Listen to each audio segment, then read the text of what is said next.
It's not uncommon when Red Dead Redemption 2 presents the player with a robbery mission or homestead tip-off that it can go south pretty quickly.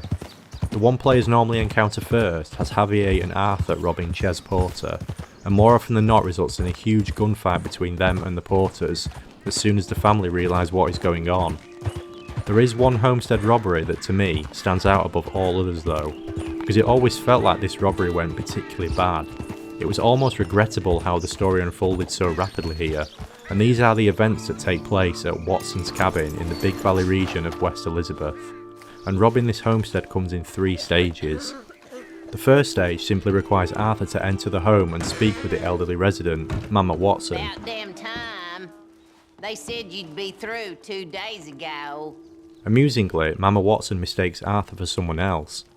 Just leave what you got in the cellar and be on your way. My guts give me hell and I ain't in a sociable mood. Don't start robbing the place just yet, as you'll turn her hostile. Instead, play along and head down to the cellar to place the, inverted commas, delivery. I don't know. All you boys look the same these days. Hey! What's taking so long down It's down here where Arthur can acquire one of the best guns in the entire game, the semi-automatic shotgun.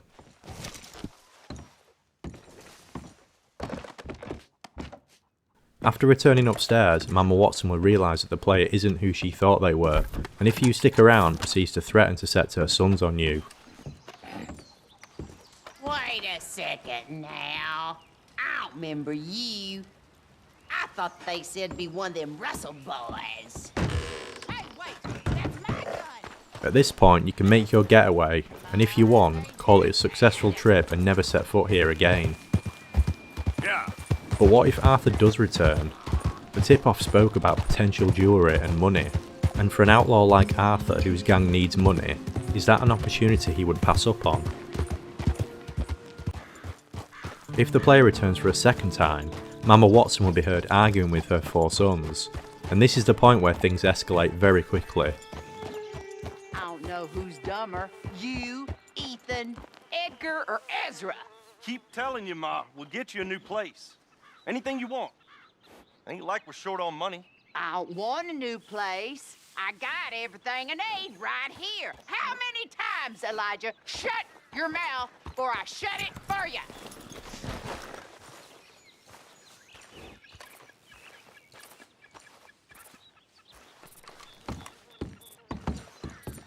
We got a visitor!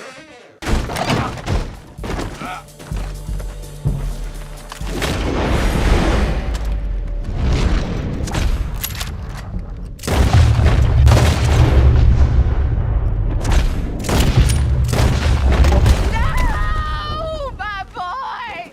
What have you done? The pain cries from Mama Watson were actually tough to hear, and for a second I thought, surely not, this isn't the way events here should unfold. Sadly, if you return to her cabin the second time, there's no way of Arthur avoiding that fight. But normally what I would have done here in the past is shoot Mama Watson as well, head inside and complete the home robbery. She picks up one of the guns and begins firing on Arthur almost immediately after the last son is killed, so the natural response originally was to just return fire. But what happens if you leave her alive, either by hog-tying her or fleeing the scene altogether? Well, there is a third and final stage, and testament must go to Rockstar's environmental storytelling once more. I missed this stage multiple times. Upon entering the cabin for a third time, the first thing Arthur may notice is a page on the table, and this page contains 2 newspaper clippings of the accomplishments of 2 of Mama Watson's boys, Edgar and Ethan Watson, along with a pair of photos. Even in the beginning there was always this feeling that the Watsons weren't the most upstanding of families. The shady delivery operation, talk of lots of money, the aggressive nature in which they engaged Arthur in stage 2. This page makes it irrefutable. The Watsons were indeed outlaws. And this isn't the shocking revelation in stage 3 though. That is waiting in the rear of the cabin.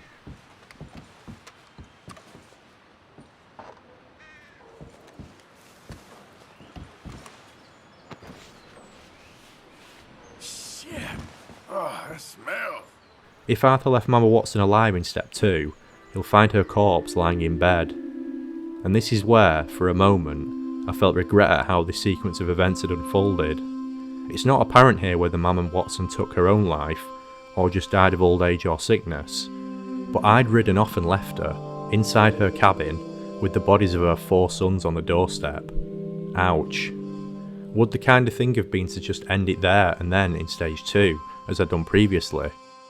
Is it better just to not come back here at all and take the automatic shotgun in stage 1 as a win? This family, like Arthur and the Van der Linde gang, were outlaws, but even for an outlaw like Mama Watson, this was a rough way to go.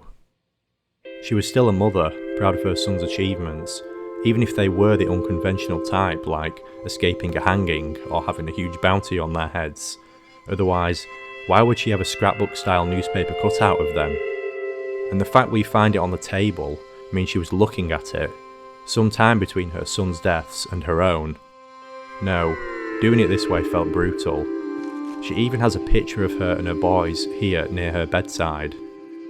Parents outliving children is often used as a shocker because it goes against the natural order of things.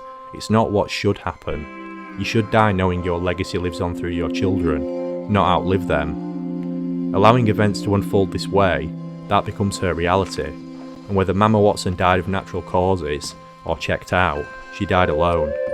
Undoubtedly the kind of thing would have been to just end it all during the second encounter. My regret was obviously brief, because it didn't take me long to start turning the place over once more, and there is a lot of good loot to gather here. Food, a coin purse, jewellery, ginseng elixir, tonics, cures, ammo, gun oil, you name it. You may even find that the weapons box downstairs is closed with the shotgun in again.